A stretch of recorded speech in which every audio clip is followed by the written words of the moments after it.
Ahora, este de aquí es el segundo tema que voy a conversar con ustedes, que es el tratamiento oral con fármacos coadyuvantes y el tratamiento tópico en lo que vendría a ser el dolor crónico. Entonces, también lo he dividido en 4 grandes grupos, ¿ya? La introducción, la parte de los coadyuvantes, el tratamiento tópico y las conclusiones.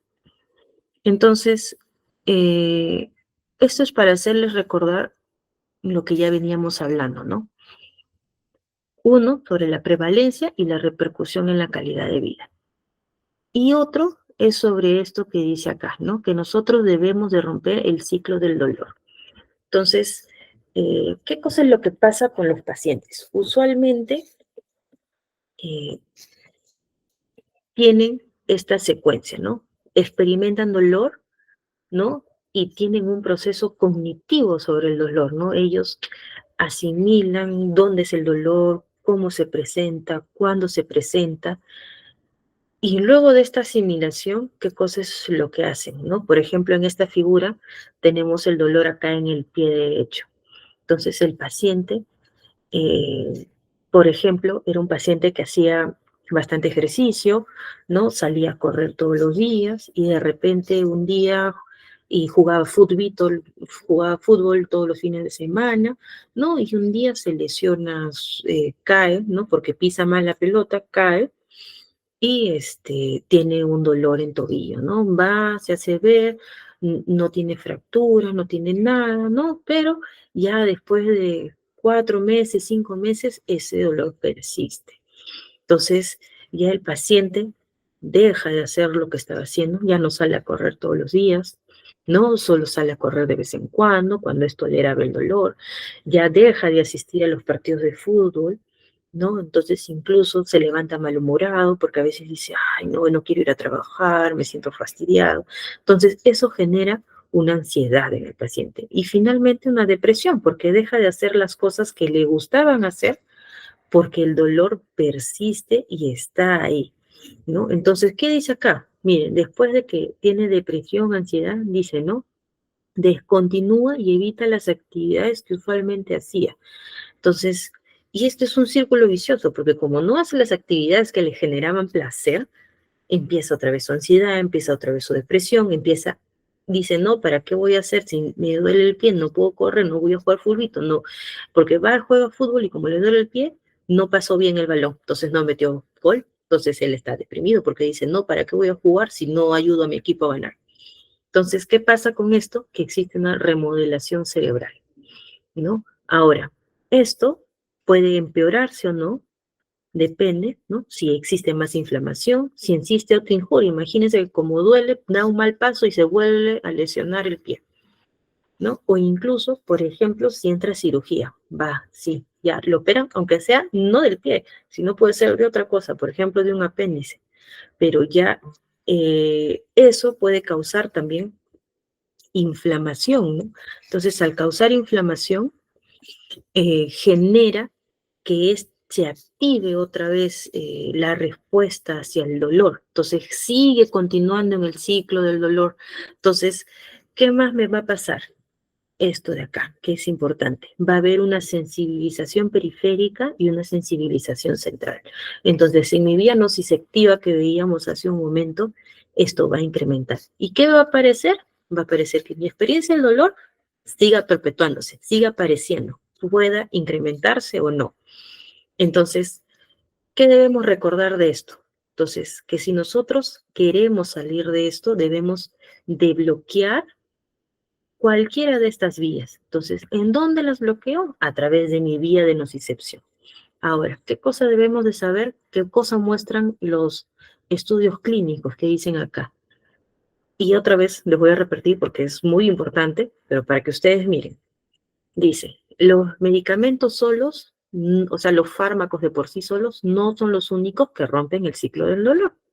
Después dicen, los medicamentos endovenosos o las inyecciones por sí solos tampoco rompen, ¿no? El ciclo del dolor. Sin embargo, ¿qué cosa se ha encontrado? Que el tratamiento multidisciplinario es el más efectivo. Es decir, no solamente basta con que yo ataque mi vía del dolor adecuadamente, sino que yo también ejerza alguna terapia de rehabilitación, alguna de mis terapias, ¿no? De rehabilitación, ¿no? Entonces, alguna terapia psicológica. El tratamiento multidisciplinario es lo que me va a ayudar a combatir el ciclo del dolor. Ahora, ¿qué debemos recordar y por qué es importante justo en este tema de los coadyuvantes? Es la sinergia. La sinergia se refiere a que dos fármacos, ¿no? Por ejemplo, el A y el B tienen cada uno su efecto, ¿no? Y cuando yo los utilizo por separado, logro cierta actividad analgésica, pero cuando los uno, obtengo más efecto de la sumatoria de ambos. Entonces, por eso ahí el dibujito es 1 más 1 es 3. O sea, yo voy a obtener muchísimo más. Entonces, ¿y cómo puedo yo favorecer esta sinergia? Es cuando yo agarro diferentes fármacos de diferentes vías de la nocicepción para poder obtener mi objetivo, que es la analgesia, ¿no? Entonces acá yo les he puesto múltiples objetivos. Entonces, por ejemplo, en mi primer escalón yo tenía los AINES, no me acuerdo si puse el escalón, no, ya lo puse, pero yo tenía los AINES, tenía el paracetamol y tenía el metamizol, ¿no? Los AINES y el paracetamol actúan a diferente nivel, entonces puedo yo utilizar, ¿no? Los AINES que están a nivel de la transducción, ¿no? Puedo utilizar también el paracetamol, que también está a nivel de la traducción, pero actúa a otro receptor. Entonces eso va a potenciar mi efecto analgésico en mi paciente, ¿no? Y al potenciarlo va a hacer que yo utilice menos dosis de los fármacos y potencie mi efecto analgésico. Entonces la idea de los coadyuvantes es eso, que yo utilice mi coadyuvante, ¿no? Con el efecto de la sinergia. Ahora, todos mis coadyuvantes, yo no los voy a utilizar a dosis, eh, a las dosis típicas por la cual se suele utilizar, sino voy a utilizar a dosis menores, que son dosis que me van a brindar analgesia. Ahora, ¿qué dice acá? Que la primera indicación de los coadyuvantes es la no analgésica, o sea, se utilizan para cualquier otra cosa, ¿no es cierto? Pero ¿qué pasa con esos coadyuvantes? ¿Alivian el dolor solos o combinados con otros analgésicos? Es decir, que yo puedo empezar utilizando un coadyuvante y agregarle, por ejemplo, paracetamol. O puedo utilizar un coadyuvante y agregar un metamizol, un AINE, o puedo agregar un opioide débil como el tramal o la codeína, ¿ya? Entonces, ¿qué va a pasar con estos que me van a actuar a nivel de la percepción? O sea, van a actuar más arriba en mi vía nociceptiva, van a actuar acá, ¿ya? A nivel de la percepción, de mi vía descendente y ascendente, tanto modulación como percepción. Entonces, acá dice, uso para ya, usualmente, ¿qué quiere decir? ¿Qué he querido decir yo con esto? ¿No? Que suelen controlar los síntomas que acompañan el dolor, como por ejemplo el trastorno del sueño. Los pacientes que tienen dolor crónico, como el caso de nuestro ejemplo del futbolista que se lesionó el pie, lo despierta, lo despierta en las noches porque les duele. Entonces tienen trastorno del sueño y eso también disminuye la calidad de vida de nuestros pacientes. Existen trastornos del estado de ánimo, existe alodimia, no duelen cosas que no deberían doler, ¿no? Entonces, cuando nosotros usamos coadyuvantes, manejamos estos tres aspectos o estos tres grandes aspectos y mejoramos el analgesia en nuestro paciente. Ahora, ¿cuál es la principal indicación de los coadyuvantes? Usualmente el dolor de tipo neuropático. Ahora, ¿cuáles son los coadyuvantes que nosotros tenemos? Principalmente están los antidepresivos, a la cabeza los tricíclicos, los anticonvulsivantes, a la cabeza los del grupo de los gabapentinoides, tenemos los ansiolíticos, los neurolépticos, los corticoides y otros, ¿no? Como la ketamina y la clonidina. Acá yo he hecho un resumen de todos estos, vamos a hablar de estos grupos de fármacos, ¿no? Para que más o menos ustedes tengan una vista de qué cosa es lo que hacen estos fármacos. Entonces, para empezar, los antidepresivos tricíclicos, ¿no? Se dice que el mecanismo de acción que ellos poseen es un mecanismo doble, ¿no? Inhiben la recaptación tanto de la noradrenalina como la serotonina. Y lo otro, o sea, el primero que acabo de leer, es el principal mecanismo de acción que ellos tienen, ¿no? Sin embargo, ahora último, en los últimos estudios, se ha encontrado que también podrían tener un mecanismo de acción relacionado con el sistema opioide.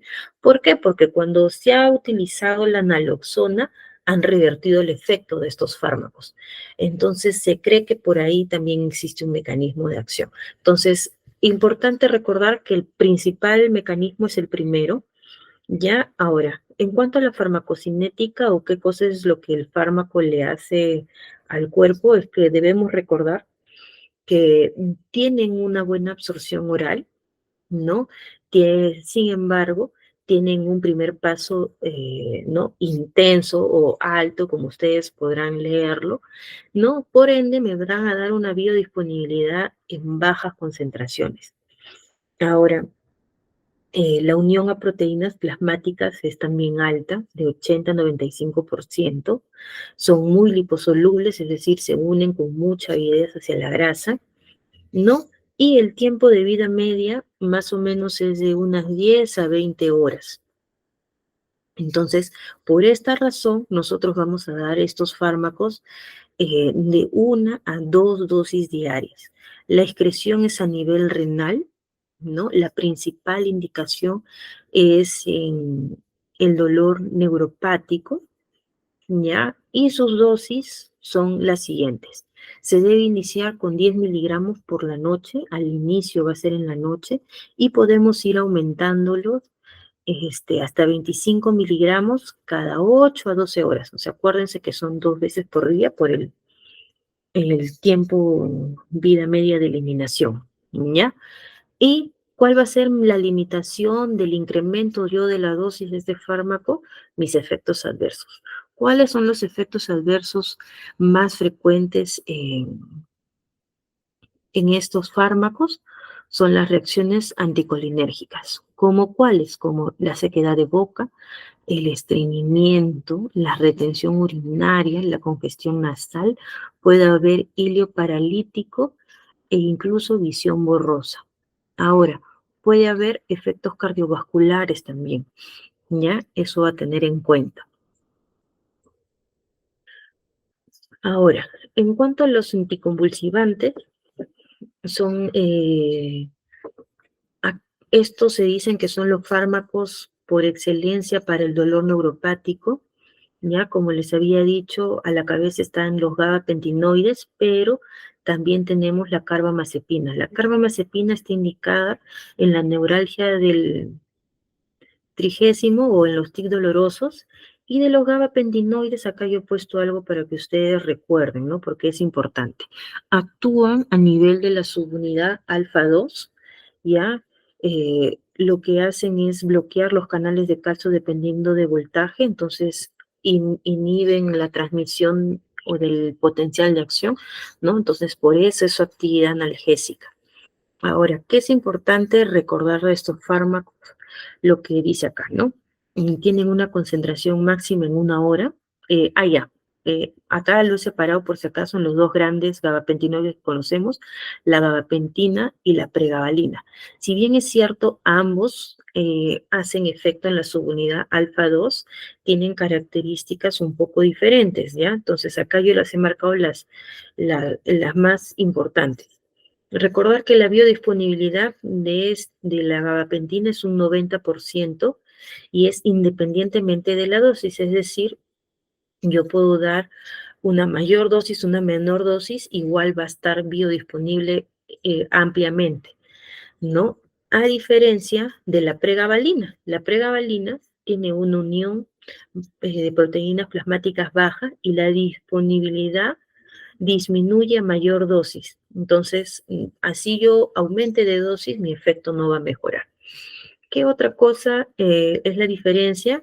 que acá, por ejemplo, la gabapentina no se une a las proteínas plasmáticas, ¿ya? La pregabalina, como ya les mencioné, tiene una unión menor. Ambos son eliminados o excretados a nivel renal.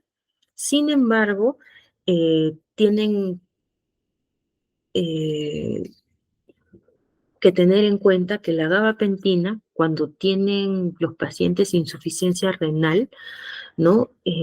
Con una, por ejemplo, depuración de creatinina de 30 a 60 mililitros por minuto, hay que disminuir la dosis al 50%. Estos gabapentinoides pueden causar sedación, son ansiolíticos también, ¿no? Pero esta sedación puede incrementarse a niveles tóxicos cuando el paciente tiene una enfermedad renal. Entonces hay que tener cuidado con estos pacientes.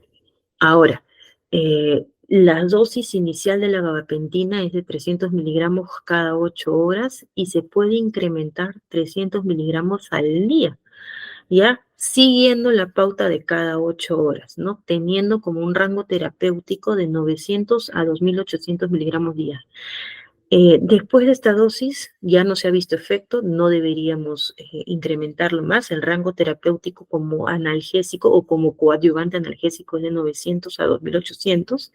Y de la pregabalina, para que ustedes recuerden, es de 25 a 75 miligramos día con la dosis que yo puedo iniciar, no teniendo un rango terapéutico de 50 a 600 miligramos día.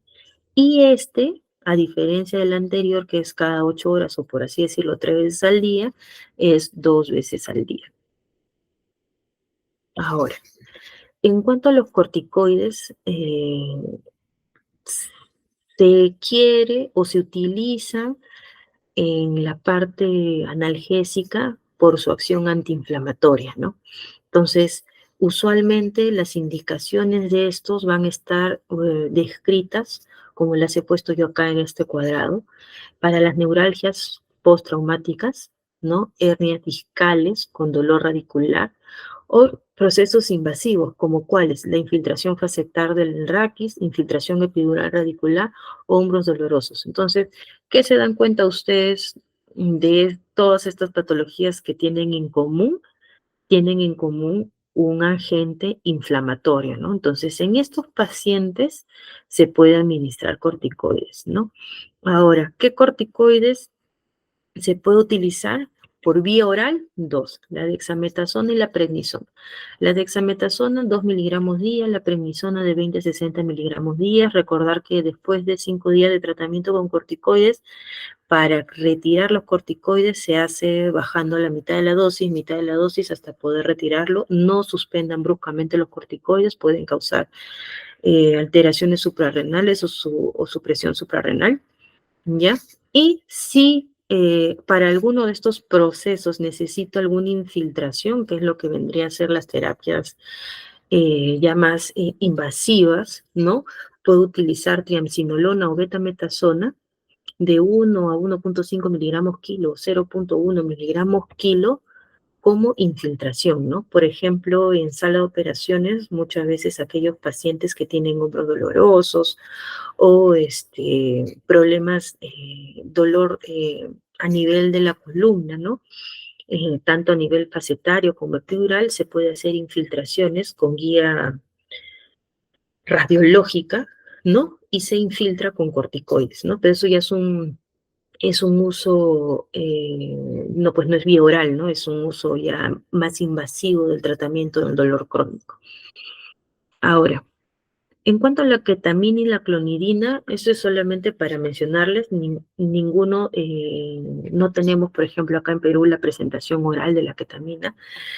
Tenemos la ampolla, si bien es cierto, en algunos pacientes se les ha podido dar vía oral, por ejemplo, en los pediátricos, ¿no? Con algún jarabe como para utilizarlo como el preanestésico, ¿no? O como sedante, preinductor de la anestesia general. La ampolla es para vía endovenosa, no es de uso oral, ¿no? No tenemos la presentación oral, incluso no tenemos ni la presentación subcutánea. La intranasal sí hay acá en el Perú, ¿ya? Pero es para que ustedes más o menos recuerden, ¿no? La ketamina es un anestésico, ¿no? Es un antagonista de los receptores N-metil y aspartato, ¿no? Y este actúa a nivel de la modulación, ¿no? ¿Se acuerdan de la vía nociceptiva? A nivel de la modulación. Como coadyuvante en el uso del dolor crónico, actualmente estamos utilizándolo de manera endovenosa, ¿ya? Cuando a veces existen, por ejemplo, algunos pacientes que acuden a terapia del dolor, ¿no? Y se les coloca por así decirlo, un preparado, ¿no? De metamizol, ketamina, lidocaína, ¿no? De manera endovenosa y se usa como adyuvante. Ahora, ¿qué dosis recomienda la literatura? De inicio 0.15 miligramos kilo y se puede aumentar hasta 0.50 miligramos kilo. ¿Qué cosa es lo que me va a dar como que un stop en el uso de la ketamina? Es igualmente como en algunos otros fármacos, los efectos adversos. El efecto adverso más frecuentemente atemorizante, por así decirlo, de la ketamina son las alucinaciones, ¿ya? Entonces, eso hay que tener en cuenta. Por ejemplo, en pacientes con esquizofrenia no podemos dar ketamina. Y está indicado para estos dos grandes grupos de pacientes, aquellos que tengan dolor neuropático o los que tengan hiperagesia por opioides, ¿no? La acción que tiene la ketamina sobre el receptor NMDA, ¿no? O el N-metil-aspartato, nos ayuda en el control de la hiperalgesia e incluso la tolerancia a los opioides, ¿ya? Por eso es importante. Ahora, en cuanto a la clonidina, es un anestésico también, ¿no? Es un agonista alfa 2 que se puede utilizar de manera epidural o intratecal. Como verán, estos dos fármacos, pese a de que están incluidos como adyuvantes, o no son usados a nivel oral, no los van a usar ustedes para por ejemplo, en consultorio, ¿no? Pero sí es bueno que ustedes conozcan, porque si ya ustedes saben que su paciente encaja en este grupo de pacientes, pueden referirlos, ¿no? La clonidina usualmente se recomienda, por ejemplo, para aquellos dolores, como ustedes pueden leer acá, dice dolor rebelde, ¿no? Aquellos dolores que no, ya por más tratamiento que he hecho con otros coadyuvantes, le he agregado yo le he agregado yo mi opioide, no responde. Entonces, pero se inicia siempre con dosis bajas, ¿no? De 25 a 100 microgramos y esto es a nivel intratecal, recuerda. Ahora, ¿qué cosas son los analgésicos tópicos? Los analgésicos tópicos son aquellos que nosotros vamos a administrar, como su nombre lo dice, por vía tópica. ¿Ya? Estos analgésicos van a ser absorbidos a través de la piel y no van a perder su potencia o poder, como he puesto por acá, dice, absorbidos a través de la piel sin perder su poder analgésico, ¿ya? Eh, ¿Cómo vienen estos analgésicos tópicos? Pueden venir en spray, por ejemplo, la lidocaína, el 2% viene en spray, se utiliza, por ejemplo, para los aftas, ¿no? O, por ejemplo, para cuando uno va a hacer, eh, los otorrinos, por ejemplo, hacen laringoscopías despiertos para observar las cuerdas vocales por algún proceso, ay, se me dio la palabra, algún tumor, alguna obstrucción, ¿no? Ponen lidocaína en spray para poder hacer el procedimiento y que el paciente no tenga dolor. También vienen en crema, ¿no? O en ungüento, en gel, viene también en soluciones o incluso en parches, ¿ya? Entonces, estos analgésicos están indicados exclusivamente para estos tres grupos de dolor. El dolor neuropático, la osteoartritis, sobre todo de mano y mano, rodilla y hombro, y el dolor musculoesquelético, pero que está también relacionado con la osteoartritis de mano y rodilla. Ahora, el dolor neuropático puede ser, como acá les he puesto ejemplos, de la neuralgia posherpética, la neuropatía diabética e incluso la neuropatía en los pacientes que tienen VIH. ¿Ya? Ahora, ¿por qué se utiliza estos analgésicos tópicos o cuál es el plus que tienen estos, ¿no? Por ejemplo, en aquellos pacientes que no toleren la vía oral, con esto pueden mejorar, ¿no? Ya que es tópico, no necesita, ¿no? El manejo de la vía oral.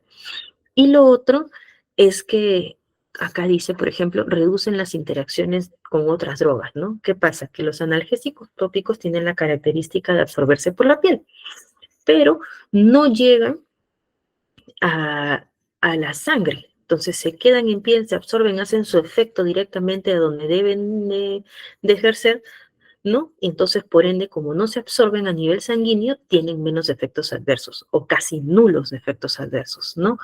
Y evaden lo que vendría a ser el metabolismo de primer paso que hablábamos cuando, por ejemplo, damos algún medicamento a través de vía oral, como los gabapentinoides, ¿no? Ahora, claramente, si hace todo esto, mejora la calidad de vida de nuestro paciente, ¿no? Y el otro que ya había mencionado, que tiene la aplicación directa en el sitio que causa dolor.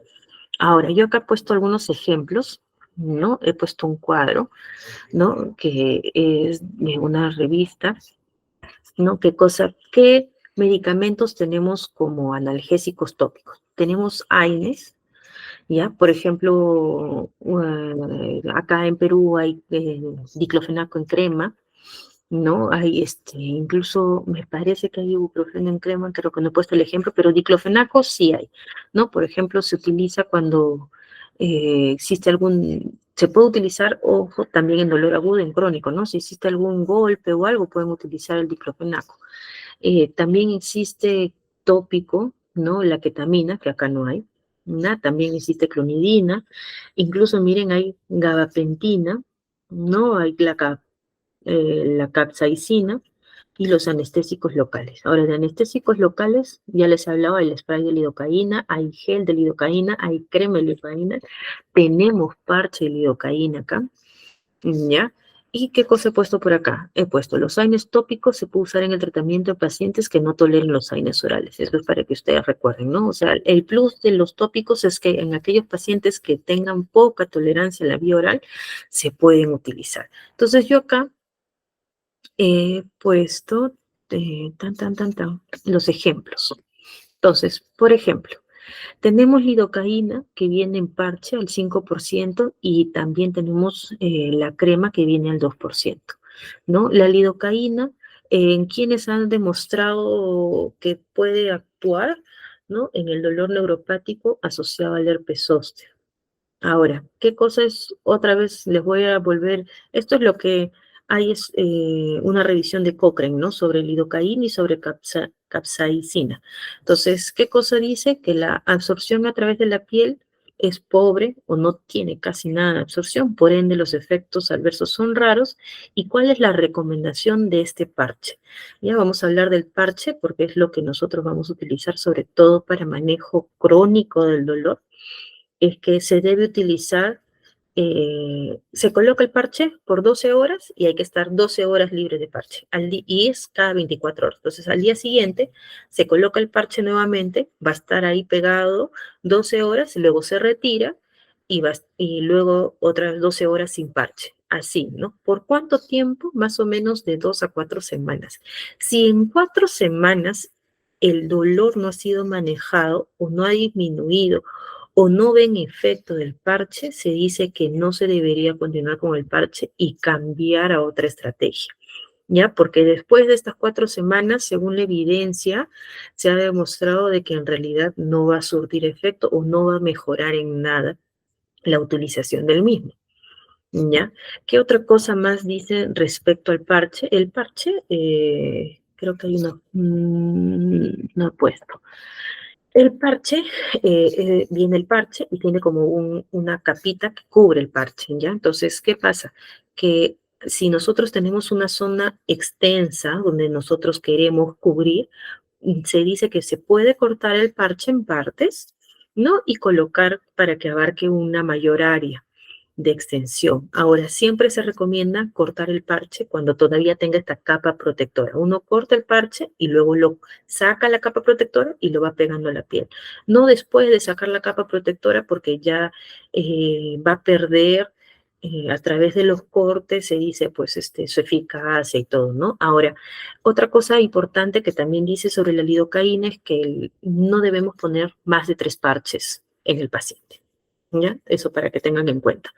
Ahora, la capsaicina, usualmente lo que yo encontré, ¿no? en Cochrane, porque ahora estas son imágenes, por ejemplo, de productos que están en el extranjero. Solamente yo encontré acá en Perú en crema, ¿no? Pero en la crema viene al 0,075%, o sea, es muchísimo menor. Entonces, como es muchísimo menor, se debe poner casi de 4 a 5 veces al día. Cambio la capsaicina que viene en parche, ¿no? Que es esta de acá, sí se puede se recomienda colocar 30 minutos en el pie o 60 minutos en cualquier otra parte del cuerpo y retirarlo y así evaluar también su eficacia de 1 a 2 semanas. ¿Ya? ¿Cuál es su indicación? La neuralgia postherpética. Ahora, ¿cuál es el asunto importante con este fármaco? ¿Ya? Que causa, como tiene su ingrediente del chili, es más, creo que no lo puse la imagen. La presentación que venden acá en Perú tiene la imagen de un chili, ¿no? Este medicamento causa ardor, picor, incluso desconfort en algunos pacientes, ¿no? ¿Pero por qué? Porque obviamente el ingrediente principal es este ingrediente del chili que es el que pica, ¿no? Entonces, ¿pero cuál es el mecanismo de acción por el cual actúa este fármaco? Es el que dice acá, ¿no? Produce una desensibilización.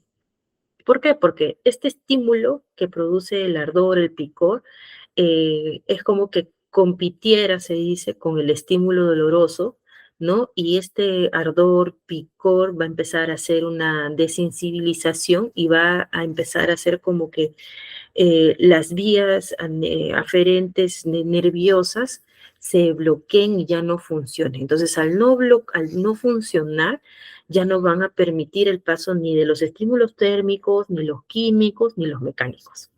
¿Ya? Entonces, estos dos grandes ejemplos son los que yo quería mostrarles porque son los que más están descritos en la bibliografía, ¿no? Y otra cosa son los parches transdérmicos. Ahora, ¿cuál es la diferencia entre los parches transdérmicos y los analgésicos tópicos? Es lo que yo he puesto acá abajo, que dice, suministran una liberación lenta y gradual de la medicación para la corriente sanguínea, manteniendo niveles séricos constantes por un determinado tiempo. ¿Se acuerdan que los anteriores no se absorbían hasta sangre? Pues los parches transdérmicos sí. Entonces, los parches transdérmicos, su utilidad es de que estos van a gradualmente y lentamente van a soltar el opioide en este caso, porque usualmente son opioides, a la cabeza la buprenorfina y el fentanilo, soltar lentamente el fármaco a nivel del torrente sanguíneo. Y en ese momento va a hacer su efecto. Ahora, acá están las dosis, ¿no? Que viene el parche, y ahora acá dice, y recordar, ¿no? Por ejemplo, viene 35 gramos, microgramos hora, que es la presentación que hay acá en Perú, ¿no? Pero también pueden venir de 52,5 microgramos. El parche de buprenorfina se cambia cada 3 a 4 días. El de fentanilo, como verán, vienen varias presentaciones, también se cambia cada 3 días, no tenemos parche de fentanilo acá. ¿Ya? Y este DEM, no sé si se acuerdan que es las dosis equivalentes de morfina, ¿ya? Esto es para que más o menos recuerden cuánto es la dosis equivalente de morfina que le estamos dando a nuestro paciente, ¿no? Si mi paciente, ahora, otra cosa que también es importante saber, porque van a ver ustedes también cuando a veces, por ejemplo, tienen ustedes pacientes oncológicos que obviamente no vienen por dolor porque ya tienen un manejo de dolor, pero vienen, no sé, pues por una gastritis o vienen por una gripe, ¿no? Es saber que estos parches también se pueden cortar, ¿no? Entonces puede utilizar medio parche 3, 4 días y el otro medio parche 3, 4 días y usualmente se descansa un día a la semana y luego otra vez empieza.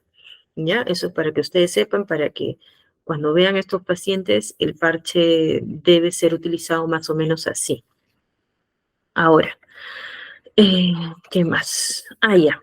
Entonces, ¿cuál es el plus de esto? ¿No? Acá he puesto una imagen de cómo más o menos es el parche que está acá. Le he sacado la marca porque no tengo conflictos de intereses. ¿Ya? Igual acá el fentanil. ¿no? Acá siempre les va a decir cuántos microgramos por hora liberan, microgramos por hora, ¿ya? ¿Qué más dice? Disminuye los efectos adversos comparados con la morfina oral, ¿no? Primordialmente, náuseas y vómitos, prurito, eh, son lo que causa la morfina oral, ¿no? Y si es que están utilizando morfina subcutánea, como algunos pacientes oncológicos pueden utilizar, estos efectos adversos pueden incrementarse bastante. Entonces, al utilizar los parches, se disminuyen bastante estos efectos adversos y tienen un alivio del dolor, ¿no? ¿En qué?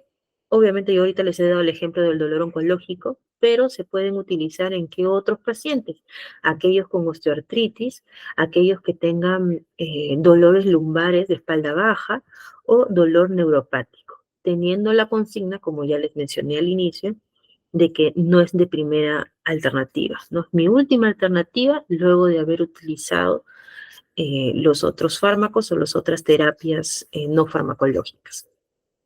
Ahora, esto de acá, ya para terminar, son ejemplos de cómo es que podríamos armar un esquema de dolor en un paciente nociceptivo. Por ejemplo, nosotros podríamos empezar con paracetamol, ¿no? Y podemos dar el paracetamol empezando, por ejemplo, con 500 miligramos cada 8 horas, ¿no? O cada 6 horas, ¿no? O podemos incrementar esa dosis de 500 miligramos cada 6 horas, incluso hasta 1 gramo diario, ¿no? Entonces, eso quiere decir, perdón, 1 gramo cada toma. Entonces, eso significa que al día yo puedo dar como máximo 4 gramos día. Ya, esa es mi dosis máxima que yo debo tener como tope. Ahora, ¿cuál es la consigna con el paracetamol? Es que hay que recordar que en pacientes con hepatotoxicidad hay que darlo lo menos posible, o sea, no podemos dar la dosis máxima, ¿ya? Y lo bueno del paracetamol es que a diferencia de los AINES, no tiene la característica de ser un antiagregante plaquetario, no tiene los problemas gastrointestinales y es barato. ¿Ya? Y ahora, esto y acá, por ejemplo, ¿no? Dice, se puede asociar un AINE en artrosis de rodilla y cadera. ¿Qué quiere decir? Si bien es cierto, yo puedo empezar con paracetamol, también puedo empezar solo con un AINE o puedo asociar ambos. Entonces, eso en mi primer escalón, ¿no? Entonces, acá también, por ejemplo, me dicen el ibuprofeno, el naproxeno, con las dosis máximas que ya también les había mencionado, ¿y qué dice acá? En aquellos pacientes que no toleran la vía oral, ¿no? Yo puedo utilizar un AINE tópico. Y eso estaría en mi primer escalón. Acuérdense que estamos viendo tratamiento de dolor nociceptivo, ¿ya? ¿Qué pasa si a pesar de esta terapia de mi primer escalón yo no veo efecto? Puedo subir a mi escalón número 2. Y en escalón número 2, ¿qué voy a utilizar? Puedo utilizar un opioide menor, un opioide débil, ¿no? ¿Cuál? Dependiendo del antecedente de mi paciente, puedo usar tramal o codeína, ¿no? Ahora, recordar que el tramal está más asociado a náuseas y vómitos, así que lo puedo cambiar por la codeína, ¿no? Escojan uno de los dos o intercámbienlo, no los dos juntos, ¿ya? Entonces acá pueden iniciar con 50 y luego subir a 100 miligramos por día, ¿no? Y la codeína, igualito, ¿no? Se inicia 60 miligramos cada 6 horas y se puede dar un máximo de 240 miligramos. ¿Qué pasa si a pesar de esto yo no obtengo una respuesta? Puedo, como dice acá, ensayar o agregar un opioide mayor.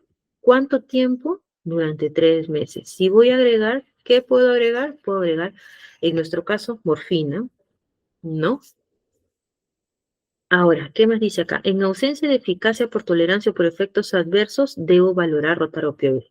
Es decir, si durante estos 3 meses mi paciente desarrolla tolerancia o desarrolla hiperalgesia, que ya hemos hablado, yo debo cambiar. ¿A qué voy a cambiar? A lo que dice acá abajo. Fentanilo transdérmico. En nuestro caso, buprenorfina. ¿Ya? Entonces, ahora, ¿qué otra cosa puede ser si yo no puedo tomar vía oral, por ejemplo, ¿qué cosa recomiendo? También puedo cambiar a un parche transdérmico. O sea, hay dos opciones. O no tolero vía oral o desarrollo tolerancia a hiperalgesia. ¿Ya? Esas son las dos opciones. Y acá yo he puesto este recordar para que ustedes se acuerden. Si yo hago esto y mi paciente no tiene una mejoría y tiene un EVA más de 7, yo debo referirlo a una unidad de terapia de dolor. Siguiente, este es otro ejemplo. Por ejemplo, tratamiento médico del dolor neuropático. ¿Qué tenemos acá? En primera línea, ¿no? Se suele utilizar o la mitritilina, ¿no? Que es el coadyuvante antidepresivo o un gabapentinoide, ¿no? O un anticonvulsivante, la duloxetina. ¿Qué pasa si yo no veo efecto en estos dos? Puedo añadir un segundo medicamento de distinto grupo. ¿Qué significa eso? Que si yo empecé con amitriptilina, debo añadir la gabapentina o la pregabalina. Si yo empecé con duloxetina, puedo añadir gabapentina o pregabalina, ¿no? Eso quiere decir agregar un segundo medicamento.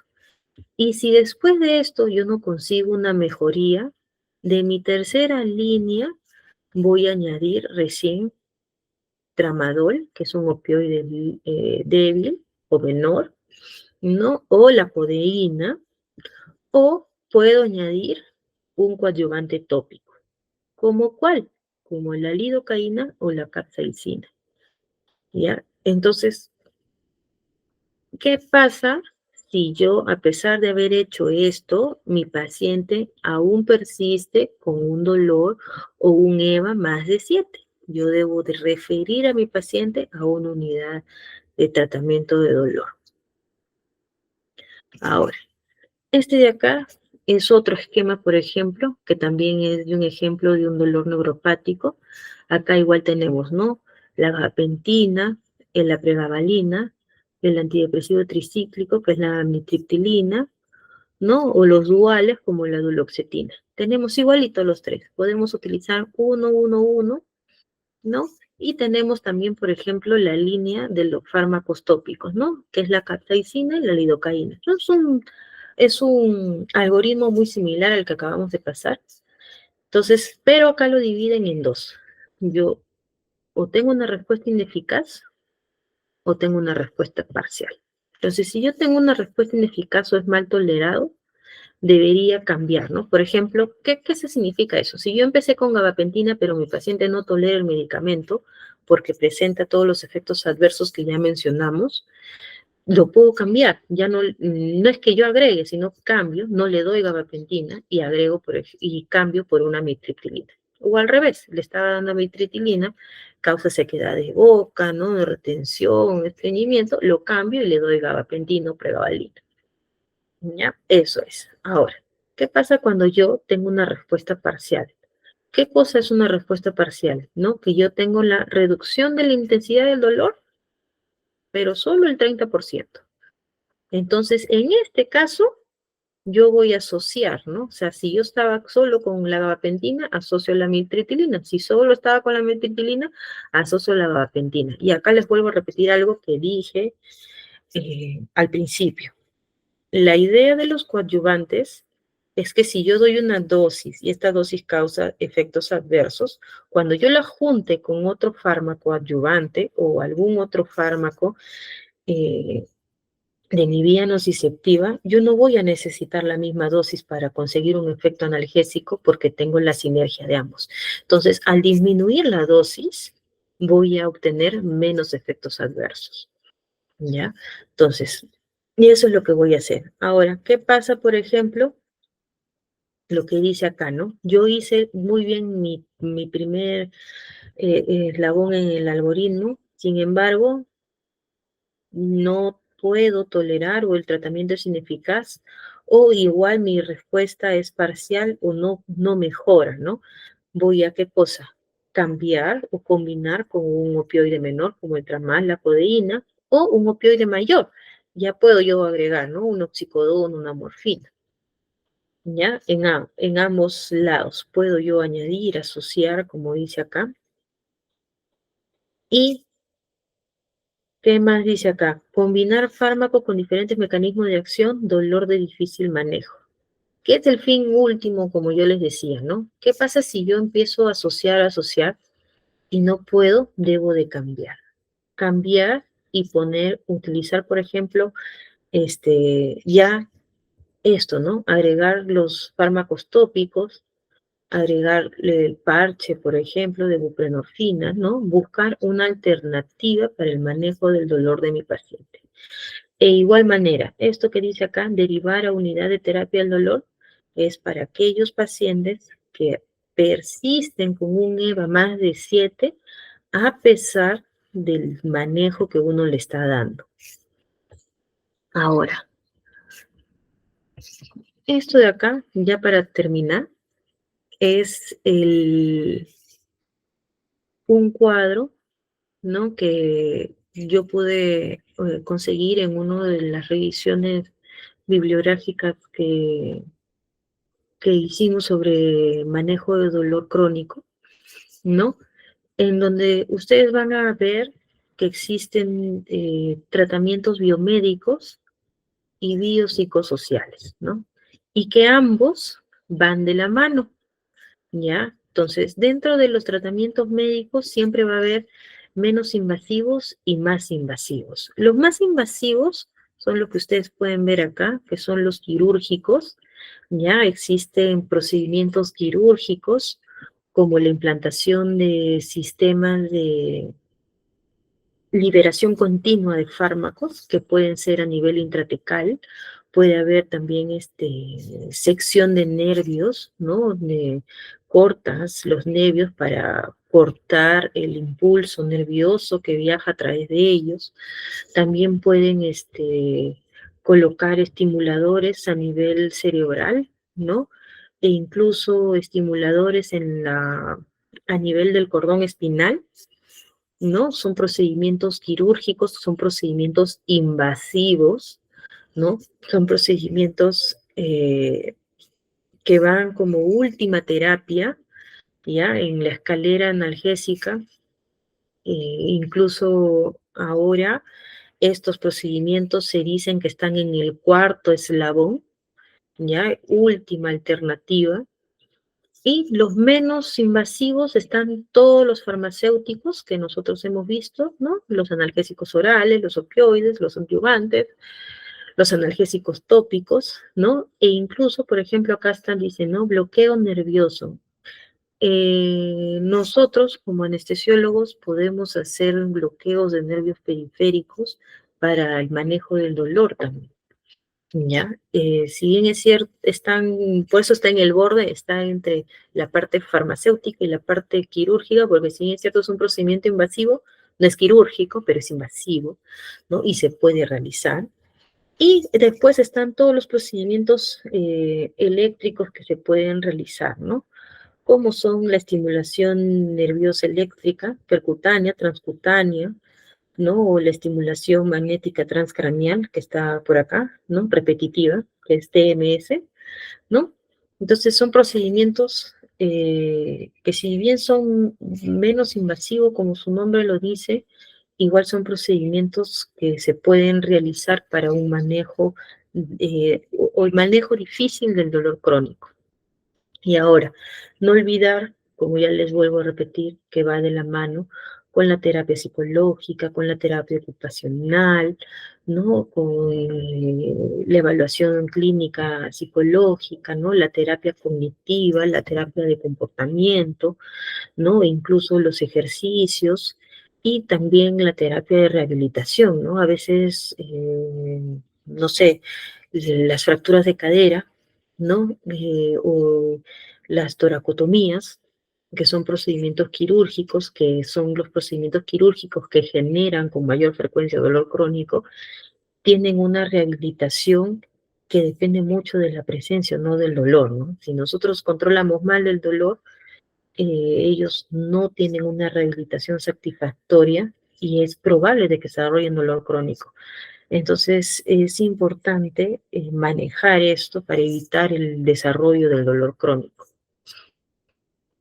Ahora, Para terminar, yo había puesto como conclusión para que ustedes siguieran esto, que lo más importante de estos dos grandes temas que he tratado de resumir es uno, que debo evaluar a mi paciente, ¿no? Debo armar un plan individualizado dependiendo de sus comorbilidades, ¿no? Por ejemplo, y recordar siempre, ¿no? Si mi paciente acaba de tener un infarto, está recibiendo aspirina, ¿no? Le han colocado un estren, está con clopidogrel, no le puedo dar un aire, ¿no? Entonces, eso es armar un plan individualizado, conocer a mi paciente, evaluar a mi paciente, ¿no? Eh, y otro es la referencia oportuna a la unidad de dolor, ¿no? Si yo tengo un paciente que he seguido adecuadamente tanto mi escalera analgésica como mi ascensor analgésico, he hecho los algoritmos de tratamiento como deberían de ser y mi paciente no mejora, referirlo al especialista. A ver, Ricardo nos pregunta, si se llega a la dosis máxima y se agrega un adyuvante, ¿la dosis máxima debe disminuirse o se mantiene?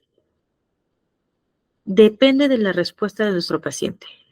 Usualmente esperamos a que exista una disminución del dolor para empezar la disminución de la dosis máxima del medicamento, ¿no? Y la descalada o el descenso debe ser lentamente, no puede ser brusco, porque si no va a haber la presencia de este dolor nuevamente con gran intensidad y eso va a hacer que el paciente no quiera pegarse al tratamiento o adherirse al tratamiento, no va a decir, ah, no, no sirve porque me bajaron y me volvió a doler.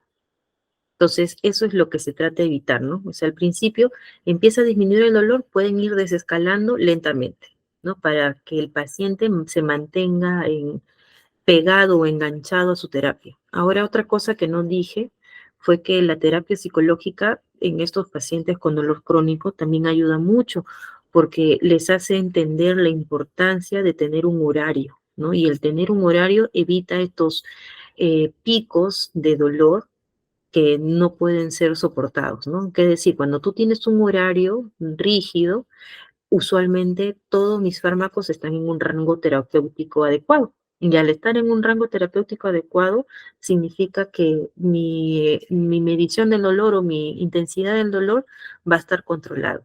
Cuando este rango baja por X motivo, porque me olvidé de tomar una pastilla o algo, ahí es donde se da la probabilidad de existir un pico del dolor. Entonces, y eso es lo que se trata de evitar, ¿no? Si yo tengo un adyuvante, mi rango terapéutico va a disminuir un poco, no inmediatamente. Entonces, ese juego que hay que hacer entre yo bajo lentamente el fármaco de dosis máxima debe ser con mucho cuidado. Dice, Jimmy nos dice, hola, buenas noches. ¿Cada cuánto tiempo se debe bajar de escalón si se tiene un horario establecido? Eh, No entiendo muy bien tu pregunta. ¿Bajar de escalón, por ejemplo, de un opioide fuerte a un opioide débil?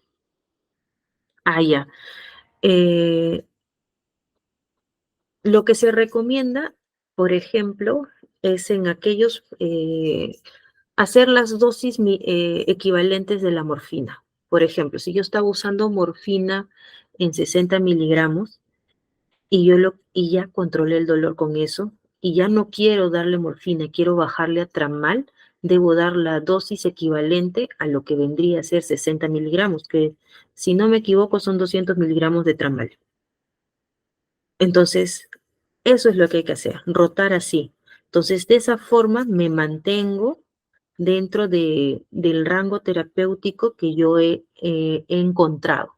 Entonces, y así yo voy bajando el escalón poco a poco. Ahora, en aquellos pacientes eh, con dolor oncológico crónico por motivo oncológico, es bien difícil que tú bajes hasta un escalón 1.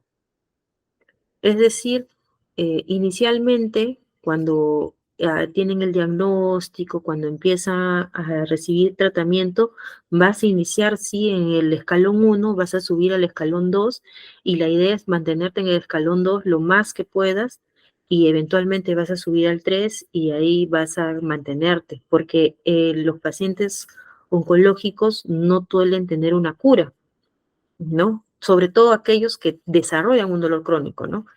Entonces, pero a diferencia del dolor no oncológico, en el cual cuando tú identificas a este paciente que puedes dar un tratamiento con opioides, puedes subir, por así decirlo, hasta el escalón 3, encontrar la dosis adecuada, pasarla al escalón 2 e incluso dejarlo ahí por buen tiempo, ¿no? Y incluso bajar al 1, ¿no? Pero eso sí va a depender mucho de la evolución de tu paciente. Ahora, ¿qué dice Ricardo? Dice, para el dolor neuropático, por ejemplo, en casos de diabetes, ¿qué fármaco es mejor, gabapentina o pregabalina? ¿Y qué hay evidencia de la carnitina? Mira, en realidad, eh, cada paciente es independiente. Hay algunos que van bien con gabapentina, otros que van bien pregabalina. La diferencia es, por ejemplo, la facilidad de conseguir el fármaco. En mi hospital hay gabapentina, todos usan gabapentina, ¿no? Pero se puede utilizar ambos, siempre y cuando hay que tener en cuenta la función renal de nuestros pacientes. Usualmente los pacientes diabéticos de larga data, que son aquellos que desarrollan dolor neuropático, usualmente aquellos mayores de 15 años de evolución, tienden a tener ya falla renal en algún grado.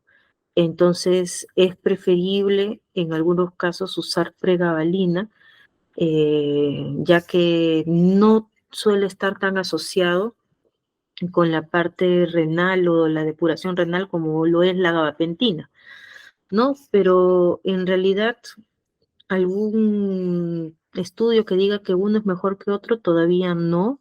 Se recomiendan ambos por igual, ¿no? Ambos fármacos son buenos para el dolor neuropático de tipo diabético, ¿no? Y en cuanto a la carnitina, la verdad no tengo experiencia con este fármaco, no lo he utilizado nunca, no podría darte una respuesta acertada sobre esto,